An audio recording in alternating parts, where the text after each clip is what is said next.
All right, guys, Jay's2cents here. We're gonna do another follow-up to the Z690 Maximus Hero Boards burning up. BuildZoid has spoken on the matter, and I'll tell you right now, BuildZoid's one of those guys that when he speaks, God damn it, you listen. He thinks he figured out the problem with this, and I'm kind of glad we did our video now. I initially wasn't gonna necessarily talk about this, but it looks like enough photo evidence of the boards that have burned up versus like the photo we showed of our board, because so far the only people showing pictures of boards necessarily are those that have a problem, has led him to kind of zero in on what he believes the problem is. And it's a really simple, kind of a dumb one. So let's get into it. Available in 120 and 140 millimeter sizing, the new Lightwings fans from Be Quiet feature high performance airflow and static pressure without the noise.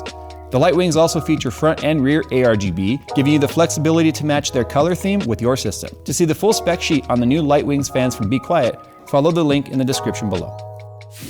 So to preface this, if you have not seen our previous video talking about all the Reddit reports and even on the ROG forums, the issues regarding Z690 boards burning up, the issue is right up here, and go watch that other video, but right up here it started charring. There's two MOSFETs right here that apparently are 5.4 or 5.5 volt MOSFETs that are, well, I won't get into the explanation of what they power. BuildZoid does that. But essentially, the boards are doing a Q53, which means no RAM detected. And it's believed that when these MOSFETs are blowing up, it's causing a non-powering of the MOSFETs for the RAM, which makes the board believe the RAM's not actually installed. That's the simplest problem. It's gone as far as actually catching fire if these MOSFETs fail spectacularly.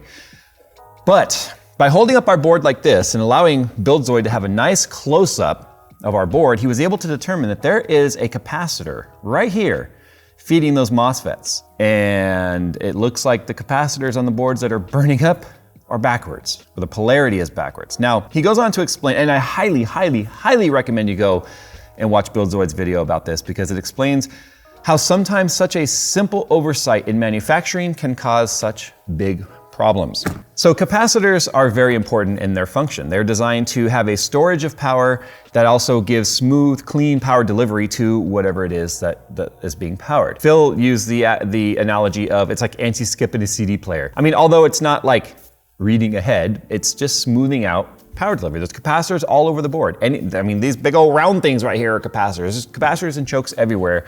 And the size of them is going to depend on the power feeding them, what's the power draw like, what's the temperature demand like. But these are essentially POS caps, very similar to what's on the backside of graphics cards. And they do have a polarity, a positive and a negative. If you look at ours up close, the writing is right side up, and the stripe, which indicates the positive, is on the right. And just about every single, and not even just about, every single photo of failed boards, whether they're just showing Q53 code or they've been on fire, show that the stripe is on the left.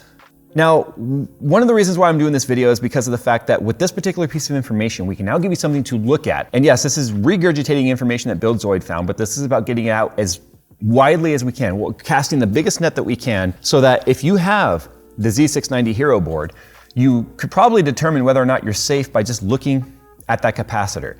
It's directly above the very far right side DIMM slot.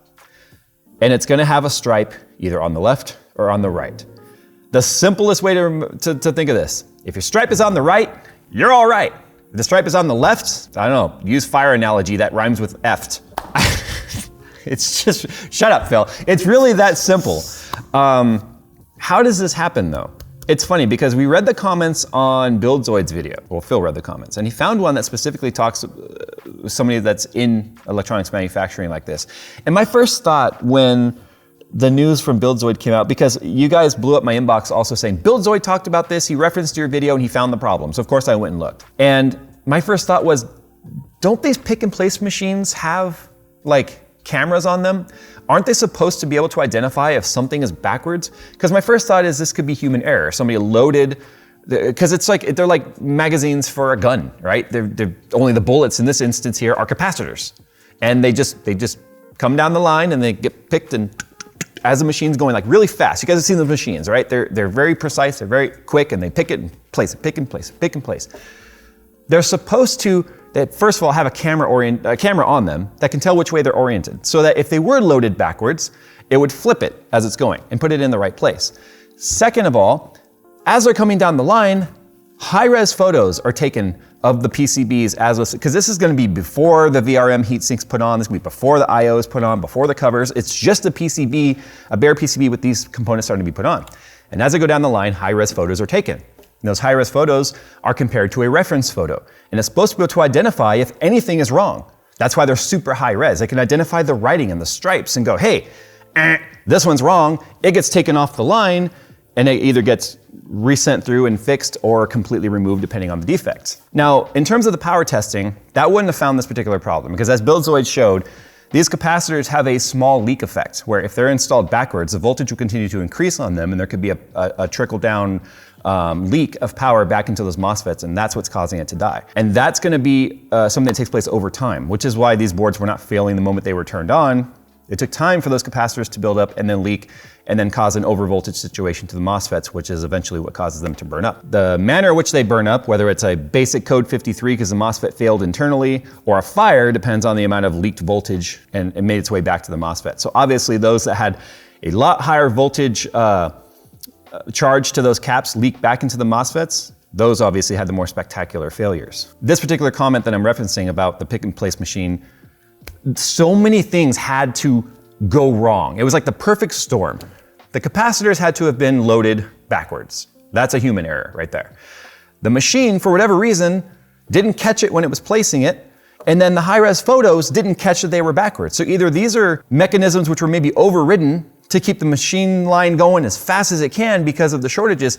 Look, I think one of the reasons why we're seeing so many failures after the pandemic in terms of like product failures with fires and power supplies and graphics cards and all that sort of stuff is to try and meet demand. I feel like they're turning down the QC some to get as many out as possible. And unfortunately, a tiny little 2-cent part put on here backwards is what's causing these to fail.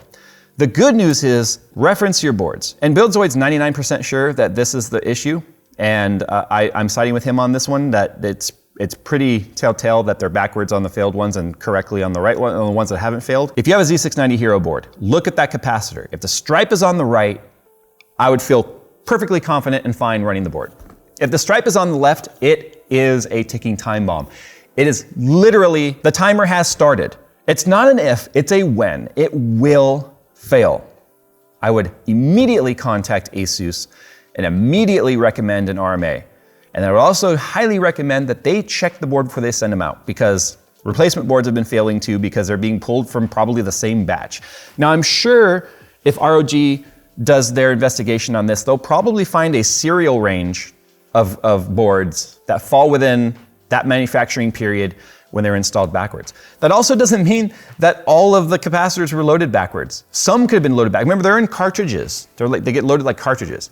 And some might have been backwards on the cartridge. Some might have been backwards and then some not, and then some are and then some not, because they were just loading them as fast as they could. I feel fine about this board now. This is still gonna be my backup board in case I need it if I can't make the extreme board work in my build because of what BuildZoid was able to find right there. It's unfortunate that something as simple as this causes such a big headache for ASUS, but the way this moves forward is how ASUS handles it.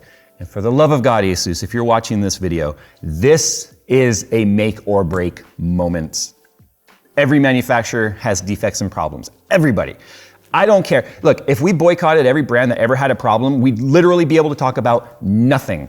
Every single brand and manufacturer in the world has had defects. It's how those companies handle it publicly that either help them save face and keep buyers and loyalty, or turn people away and have them buy from someone else because you didn't handle the situation properly.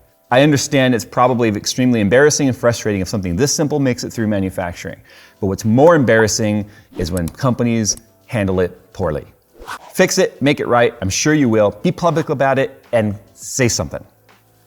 Thanks for watching, guys. We'll see you tomorrow.